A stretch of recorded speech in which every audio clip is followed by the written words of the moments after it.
Assalamualaikum warahmatullahi wabarakatuh. Syukur alhamdulillah kita masih bisa berjumpa kembali di channel ini.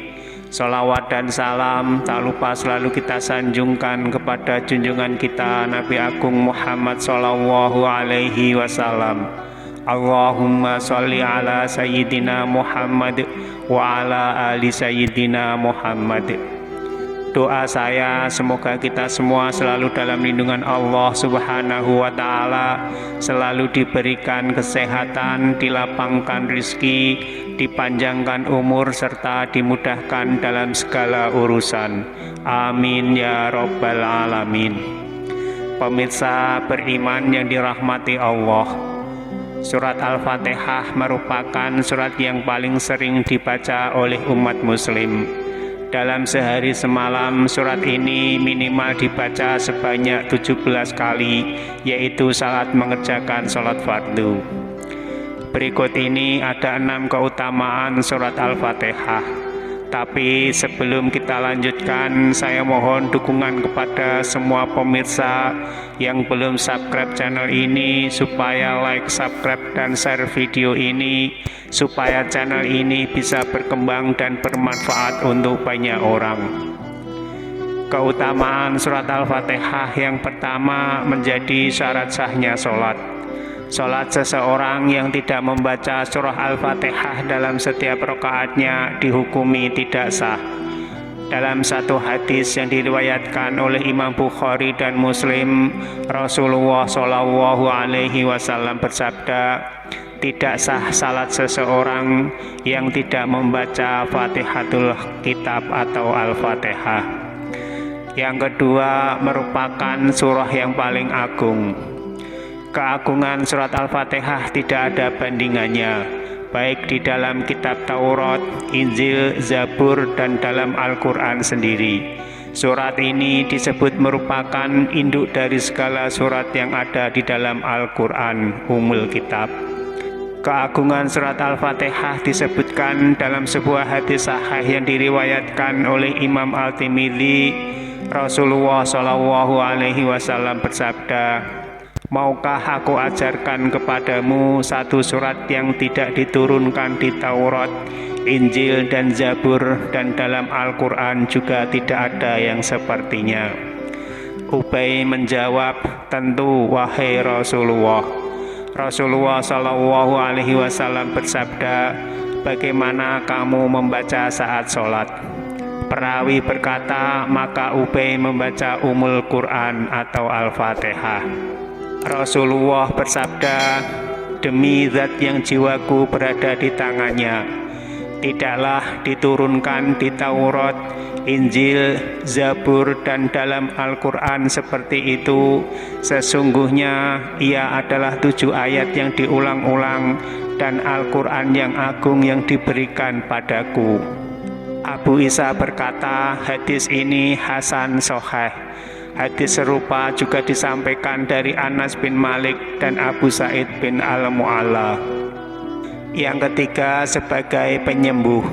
Salah satu keutamaan surat Al-Fatihah adalah dapat menyembuhkan penyakit atau as-safiyah yang menyembuhkan dan asyifa obat. Dalam hadis yang diriwayatkan Imam Bukhari dan Muslim dari sahabat Abu Sa'id Al-Khudri radhiyallahu anhu, Nabi Shallallahu Alaihi Wasallam bersabda bahwa ada sekelompok sahabat Rasulullah Shallallahu Alaihi Wasallam berada dalam perjalanan safar, lalu melewati suatu kampung Arab. Kala itu mereka minta untuk dijamu, namun penduduk kampung enggan untuk menjamu.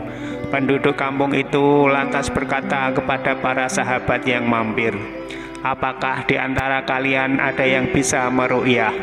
Karena pembesar kampung tersengat binatang dan terserang demam. Di antara para sahabat lantas berkata, iya ada. Lalu ia pun mendatangi pembesar kampung dan meru'yahnya dengan membaca surah Al-Fatihah. Maka pembesar kampung itu pun sembuh. Lalu yang membacakan ru'yah tadi diberikan seekor kambing, namun ia enggan menerimanya. Dan disebutkan ia mau menerima sampai kisah tadi diceritakan pada Nabi Shallallahu Alaihi Wasallam. Lalu ia mendatangi Nabi dan menceritakan kisahnya tadi kepada beliau. Ia berkata, "Wahai Rasulullah, aku tidaklah meru'yah kecuali dengan membaca surah Al-Fatihah." Rasulullah Shallallahu Alaihi Wasallam lantas tersenyum dan berkata, "Bagaimana engkau bisa tahu Al-Fatihah adalah ru'yah?" Beliau pun bersabda, "Ambil kambing tersebut dari mereka dan potongkan untukku sebagiannya bersama kalian." Hadis Bukhari dan Muslim.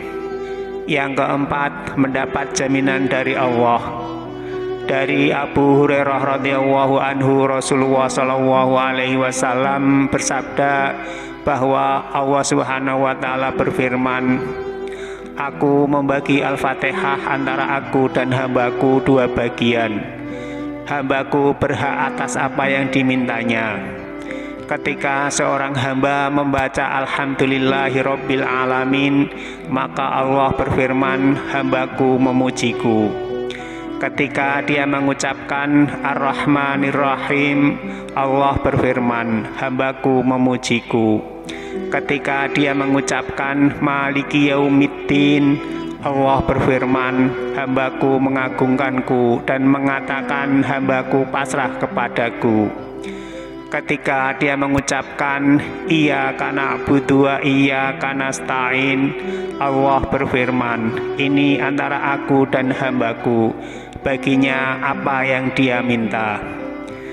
Saat dia mengucapkan ihdinas siratal mustaqim, siratal ladzina an'amta 'alaihim ghairil maghdubi 'alaihim waladdallin, Allah berfirman, ini untuk hambaku dan baginya apa yang dia minta.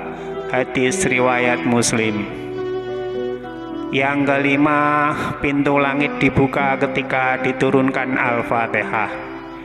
Dari Ibnu Abbas, ia berkata, ketika Jibril sedang duduk bersama Nabi, ia mendengar suara gemuruh di atas. Lalu ia menengadah ke atas sambil berkata, itu adalah pintu langit yang sedang terbuka hari ini. Sebelumnya tidak pernah terbuka sama sekali. Lalu turunlah malaikat darinya. Jibril berkata, inilah salah satu malaikat turun dari langit. Ia sama sekali belum pernah turun ke bumi sebelumnya. Lalu sang malaikat mengucapkan salam, kemudian berkata, bergembiralah wahai Rasulullah dengan dua cahaya yang akan diberikan kepadamu. Keduanya belum pernah diberikan kepada seorang nabi pun sebelum engkau, yaitu surah Al-Fatihah dan penutup surah Al-Baqarah. Engkau tidak membaca satu huruf pun dari kedua surat tersebut, lalu engkau meminta kepada Allah kecuali permintaanmu akan dikabulkan. Yang keenam, doa untuk orang yang mati. Dari Ibnu Umar yang mengatakan, aku mendengar Rasulullah Shallallahu Alaihi Wasallam bersabda, ketika salah satu di antara kalian ada yang mati, maka janganlah kalian menahannya. Segerakanlah kalian membawanya ke makam dan bacakanlah Al-Fatihah di samping kepalanya. Hadis riwayat Al-Baihaqi.